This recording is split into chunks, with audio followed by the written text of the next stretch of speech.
Hello everybody, I hope you all are doing amazing. और आज क्या खास बात है? आज बहुत बड़ी खास बात है। इनफैक्ट एक नहीं, दो बड़ी खास बातें हैं। एक तो पितृ अमावस्या है, ठीक है, जो कि बहुत बड़ी होती है। अगर आपने पूरे पितृ पक्ष में कुछ छोड़ दिया या आपको लगता है कि कुछ आपने अच्छे से नहीं किया, तो आपको सिंपल दान दक्षिणा करनी है और प्रार्थना करनी है ट्विन फ्लेम्स के लिए, या जो स्पिरिचुअल अलाइंड लोग हैं उनके लिए प्रार्थना ज़्यादा वर्क करती है और मंत्रास वर्क करते हैं rather than the physical rituals, or you can say like lighting diyas, and there are a lot of rituals that you go to mandir, you do a lot of दान दक्षिणा। हालांकि there is nothing wrong with it and थोड़ा बहुत तो करना ही चाहिए, लेकिन अगर आप मंत्र साधना नहीं करते या आप पितृ दोष को या जो भी पितरों को थैंक यू नहीं बोलते एक ढंग से और पितृ दोष को रिमूव करने के लिए कुछ नहीं करते इंटरनली, तो आपके जो फिजिकल एक्शन हैं वो ज़ीरो रहेंगे, ठीक है। और अगर किसी को भी ये जानना है कि अब तो देखो लास्ट डे है, अब तो क्या ही होगा, बट अदरवाइज भी आप अगर डेली करना चाहते हैं तो गीता का जो 7th अध्याय है उसको आप अपने डेली प्रैक्टिस में डाल सकते हैं। उससे आपके पितृ हमेशा आपको ब्लेस करेंगे, ठीक है। और उसके अलावा हमारे देश में कह रहे हैं कि इट इज़ नॉट विजिबल, लेकिन सोलर एक्लिप्स है और बहुत ही इंटेंस है, क्योंकि ये पितृ पक्ष अमावस्या को पड़ रहा है और इस वजह से इसकी जो इंटेंसिटी है वो और भी ज़्यादा मतलब बढ़ जाती है, ओके, इंक्रीज हो जाती है। वैसे भी सूर्य ग्रहण जो है वो देखो, सूर्य हमारी आत्मा को रिप्रेजेंट करता है, तो अगर सूर्य को ग्रहण लग रहा है तो आप समझ लीजिए कि आत्मा का एक रीसेट हो रहा है। It doesn't mean you gonna die और आत्मा इज गोना डाई और something like that. It just mean that you have to be very careful because you will have to go through new cycle, your old cycle will end, और आपकी life में जो पुरानी चीज़ें थी वो ख़त्म होके कुछ नई शुरुआतें आ सकती हैं। लेकिन क्योंकि ये पितृपक्ष का है तो इसीलिए ये बहुत ज़रूरी हो जाता है कि आप पितरों को एक बार थैंक यू करें, ठीक है। आप हो पोनो प्रेयर से उनको सॉरी, थैंक यू और ग्रैटिट्यूड पे कर सकते हैं, पहले वो कर लीजिएगा।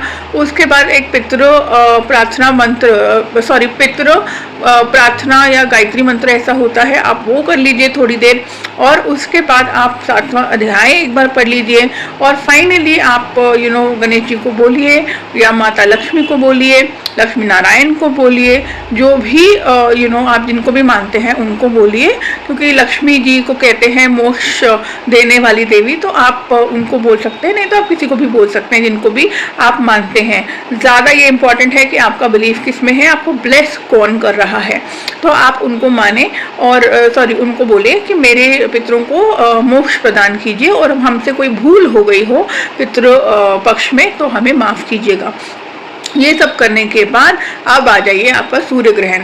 तो सूर्य ग्रहण से प्रोटेक्शन के लिए सबसे पहले तो आपको कोई सॉल्ट का एक सॉल्ट का वो नहीं आता बड़ा सा हिमालयन सॉल्ट का, अगर वो आप रख सकते हैं तो बहुत बढ़िया, नहीं तो ऐसे ही खुले बर्तन में 9 लौंग और आप रख दीजिए थोड़ा सा सॉल्ट। ये सॉल्ट हिमालयन सॉल्ट हो तो बेस्ट है, नहीं तो वाइट सॉल्ट भी आप रख सकते हैं। गो अर्क को यूज़ कर सकते हैं प्योरीफाई करने के लिए। अगर आप जो टाइमिंग है आई थिंक 11 to 3 है, उस टाइम पे साधना कर सकते हैं या मंत्र उच्चारण कर सकते हैं या पूजा प्रार्थना कर सकते हैं, तो नथिंग लाइक इट जो आप आज करेंगे वो into 1000 होके आपके पास वापस आएगा। इस चीज़ का बेनिफिट रहता है। हालांकि बहुत सारी चीज़ें नेगेटिव भी होती है ग्रहणों पे, लेकिन कुछ चीज़ें पॉजिटिव भी होती है कि जो भी अगर आप साधना और प्रार्थना करते हैं तो वो आपको into 1000 करके वापस मिलती है। अब मैं आपको बताऊंगी कि ट्विन फ्लेम की करंट एनर्जी अपडेट क्या है, क्योंकि आप देख रहे हैं कि रीसेट हो रहा है सब कुछ। तो यहाँ पे जो डिवाइन मैस्कुलिन है उनकी लाइफ में कोई मेजर एंडिंग हुई है और आपकी लाइफ में भी हो सकती है। ये ज़रूरी नहीं है कि डिवाइन मैस्कुलिन के ही लाइफ में हुई हो, उसके अलावा उनको कुछ रियलाइजेशन हुआ है जो कि बहुत ही बड़े लेवल पे है। उनका ईगो टूटता हुआ मुझे दिख रहा है because of the planetary position. And जो ये हमारा 999 पोर्टल अभी गया है, अभी भी चल रहा है थोड़ा बहुत।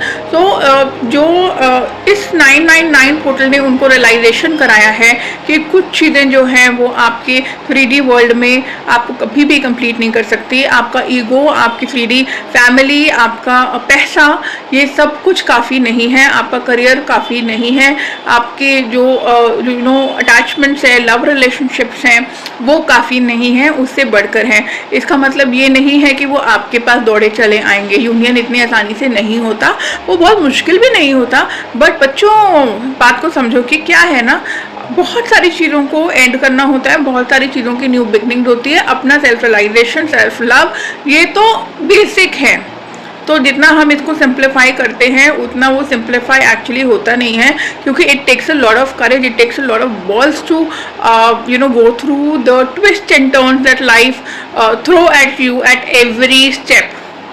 ये नहीं कि once in a while, every step is crazy and every step there is something going to be more challenging than before and it is like a roller coaster, it is like a video game जिसमें कि कभी भी कुछ भी ख़त्म नहीं होता है, इनफैक्ट और इंटेंस कुछ आने के लिए रेडी होता है till your karmic attachments end। उसके बाद you can actually see कि हाँ लाइफ अच्छी है, लाइफ में थोड़ा सा सुकून है, लेकिन मैं आपको बताऊँ चैलेंजिंग तब भी होती है। तो जो DM है उनको ये बात का थोड़ा बहुत रियलाइज हुआ है कि देखो ईगो से चीज़ें नहीं चलेंगी, कुछ ना कुछ उनकी लाइफ में ऐसा हुआ है जिनसे कि उनको ये पता चला है कि ईगो मुझे गलत डायरेक्शन में लेके जा रही है और जहाँ मैं जाना चाहता हूँ वो डायरेक्शन ये नहीं है, ठीक है। उनको हो सकता है ये भी रियलाइज़ हुआ हो, अगर वो जानते हैं कि आप उनके ट्विन फ्लेम हैं तो उनको डेफिनेटली ये रियलाइज़ हुआ है कि you are not that bad. तो उनको ऐसा लगता है कि जो DF है उनको पहले लगता था कि देखो मेरे पीछे भागती रहती है, या पता नहीं मुझे फोर्स करने की कोशिश करती है, या क्यों मुझे कन्विंस करने की कोशिश करती है, जो मुझे नहीं करना वो मुझे नहीं करना, मैं क्यों करूँ,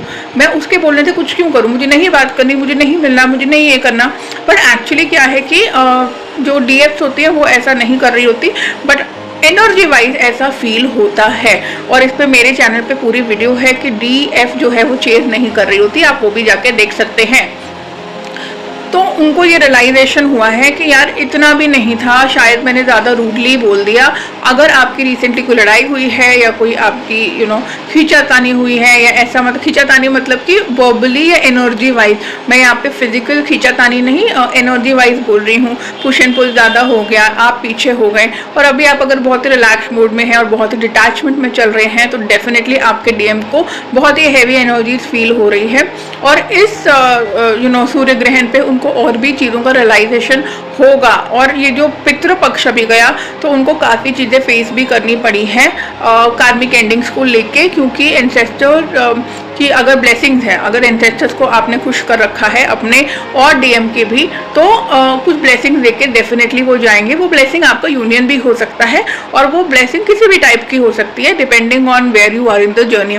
और अगर वो आपसे खुश नहीं है तो आपको बहुत ही एक के बाद एक आपको धक्के मिल रहे होंगे, शॉक्स मिल रहे होंगे, और अभी और भी मिल सकते हैं, क्योंकि आज तो अमावस्या है, राइट। लेकिन अगर आप चाहते हैं कि आप इस चीज़ से बचें, वैसे तो देखिए जो होना था वो हो गया, बट अमावस्या पे अगर आप दिल से प्रार्थना करते हैं जैसे कि मैंने बोला, और सिर्फ DF को नहीं करना होता है, DM आप भी कर सकते हैं।